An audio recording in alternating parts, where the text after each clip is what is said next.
इज्जत उन्हें मिलती है जो इज्जत देना जानते हैं।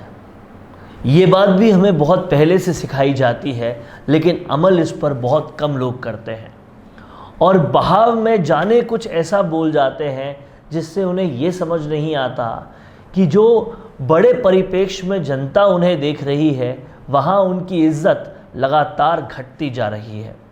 और राजस्थान की राजनीति में ये बात कुछ लोगों से कुछ लोगों को सीखने वाली है कि इज्जत कैसे दी जाती है और उस इज्जत से लोग कैसे रेसिप्रोकेशन में इज्जत करते हैं। सीखना चाहिए वसुंधरा राजे और सचिन पायलट से, हनुमान बेनीवाल और मुख्यमंत्री गहलोत को, कि कैसे राजनीति में अपशब्दों से बचना चाहिए और अपशब्दों से बचकर कैसे लोकप्रियता हासिल होती है, लोग कैसे रिस्पेक्ट करते हैं। और अगर आप लगातार बार बार अपशब्दों का यूज़ करते रहे तो कैसे जनता के सामने आपकी छवि कम होते होते पूरी तरह से धूमिल हो जाती है।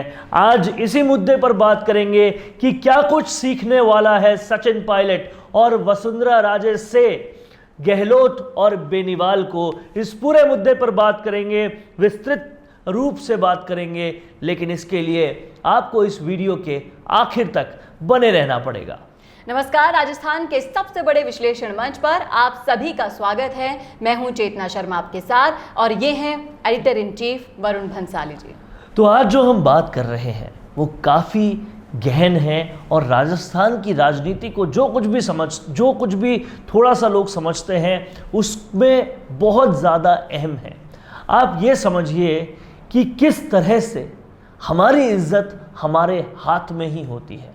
आप लगातार देखिए हनुमान बेनीवाल को, एक के बाद एक कुछ ना कुछ अपशब्द बोलते जाते हैं वसुंधरा राजे के लिए, कुछ ना कुछ मुंह से उल्टा सीधा निकालते रहते हैं। इससे होता क्या है, वसुंधरा राजे की छवि खराब होने की बजाय कहीं ना कहीं हनुमान बेनीवाल की छवि खराब हो रही है। उन्होंने हाल ही में वसुंधरा राजे को लुटेरी दुल्हन बोला।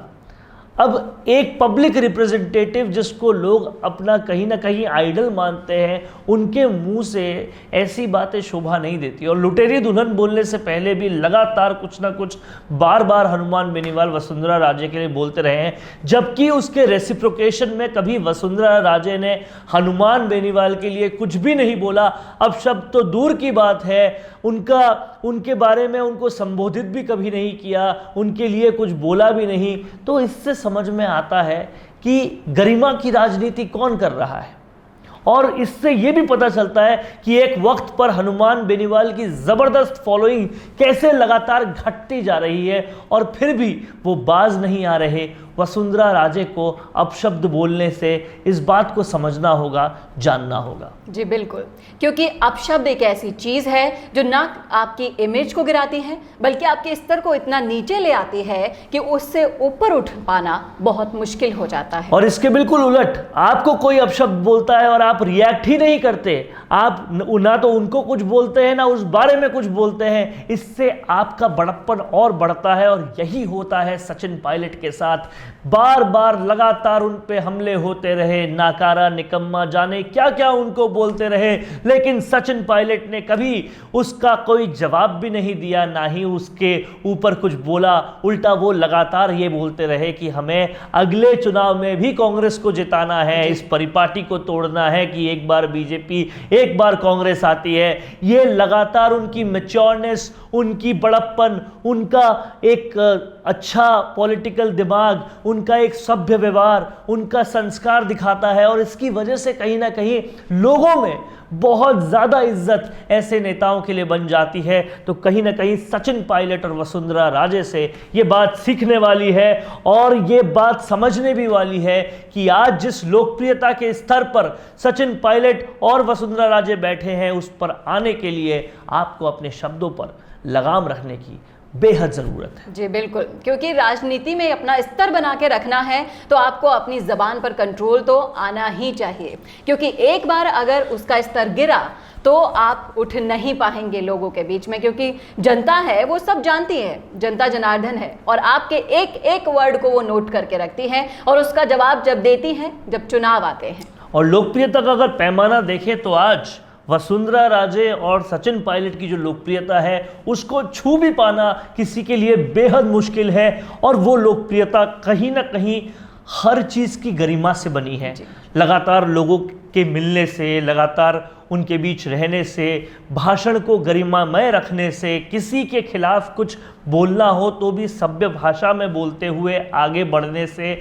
आप ये देखिए कि एक वक्त पर हनुमान बेनीवाल का वो क्रेज था कि वो आवाज़ देते थे और 5 लाख लोग आते थे, लेकिन बार बार लगातार ये कोई भाषा है किसी पॉलिटिशियन की कि आप लुटेरी दुल्हन बोल रहे हो या ऐसे बोल रहे हैं वैसे बोल रहे हैं। वसुंधरा राजे से लाख आपका विरोध, सही विरोध सभ्य भाषा में भी जताया जा सकता है, और विरोध जताते कई बार लगातार सचिन पायलट भी हैं, लेकिन उनकी भाषा पे पकड़ देखिए, उनकी सादगी देखिए, इससे उनका बड़प्पन झलकता है और जनता उन्हें और ज़्यादा, लगातार और ज़्यादा मोहब्बत करती है। चाहे पद से हट जाएं, चाहे किसी भी संवैधानिक या असंवैधानिक या संगठनात्मक किसी भी पद से हट जाएं, लेकिन उनका कद लगातार बढ़ता जाता है, क्योंकि उनके स्वभाव, व्यवहार और साथ ही साथ जनता से जो आत्मीयता है उसकी वजह से ये सब कुछ हो रहा है। और ना सिर्फ पायलट और वसुंधरा जी से मुख्यमंत्री जी और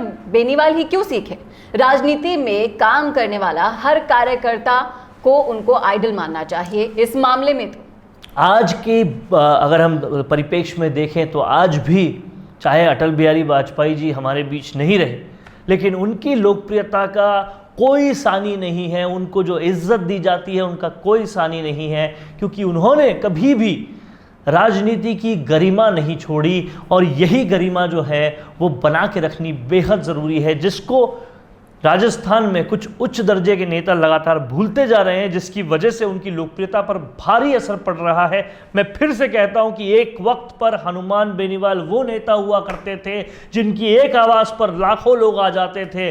आज भी याद है आरएलपी पार्टी का जब गठन हुआ था, उसकी जो सभा हुई थी उसमें जो लाखों की भीड़ उमड़ी थी, और बोतल का निशान की जब इनॉग्रेशन हुआ था तो बोतल ऐसे उठाई गई थी, हर नज़ारा याद है। लेकिन वो लोकप्रियता कैसे लगातार घटती जा रही है, क्यों लोग उनसे छूटते जा रहे हैं, बार बार लगातार उनके अपशब्द भी उसके पीछे एक वजह है। कहीं ना कहीं सियासी गलियारों में ये भी चर्चा है कि जो मुद्दे लेकर हनुमान बेनीवाल आगे चले थे वो मुद्दे भी वो भूल चुके हैं। अब कहीं ना कहीं उनके शब्दों के साथ, उनके अपशब्दों के साथ लोग कनेक्ट नहीं कर पा रहे और लोग भी उनसे छूटते जा रहे हैं। और इसके उलट अगर हम देखें तो सचिन पायलट के पास कोई पद नहीं है आज वर्तमान में, आप देखेंगे, लेकिन फिर भी उनकी एक आवाज पर, उनके कहीं भी जाने पर भीड़ का सैलाब उमड़ पड़ता है। मालाएं लेकर भीड़ उनका स्वागत करने को इंतजार करती है। क्यों? क्योंकि वो स्वच्छ राजनीति करने में विश्वास करते हैं। और ऐसा ही वसुंधरा राजे के साथ भी है। आज वो शासन में नहीं है, आपको कभी से कभी दिखाई देंगे, लेकिन फिर भी आज कांग्रेस की सरकार होने के बावजूद अगर वसुंधरा राजे कहीं जाती हैं, कहीं भाषण देती है, तो वहाँ का नज़ारा देखने लायक होता है। इसलिए राजनीति में भी अपनी इज्जत अपने हाथ में रखनी बेहद ज़रूरी है। कैसा लगा आपको हमारा विश्लेषण, कमेंट करके बताएं। और स्वच्छ राजनीति कितनी ज़रूरी है एक अच्छी राजनीति के लिए, लोकप्रियता के लिए, कहीं ना कहीं लोगों में प्यार बनाने के लिए, इसे भी कमेंट करके बताएं, ताकि हम आपके कमेंट्स जितने ज़्यादा आएंगे उतना ज़्यादा हम मोटिवेट होंगे और ज़्यादा से ज़्यादा इस वीडियो को शेयर भी करें। धन्यवाद। आपकी हंसी से ज्यादा क्या कभी आपको कोई खूबसूरत बना सकता है? लेकिन जब इस हंसी का ख्याल रखने की बात आती है तो हम लापरवाही कर जाते हैं। इसीलिए अपने दांतों का ख्याल रखिए और उसके लिए राजस्थान की सबसे अनुभवी डेंटिस्ट डॉक्टर नीलम माहेश्वरी को YouTube पर फॉलो कीजिए। डॉक्टर नीलम माहेश्वरी के YouTube चैनल पर आपको मिलेंगे आपके दांतों का ख्याल रखने के लिए वो सारे टिप्स और जानकारी जिसको समझना आपके लिए बेहद जरूरी है। तो आज ही YouTube पर सब्सक्राइब और शेयर कीजिए डॉक्टर नीलम माहेश्वरी के चैनल को, क्योंकि आपके स्माइल का कोई भी विकल्प कभी हो नहीं सकता।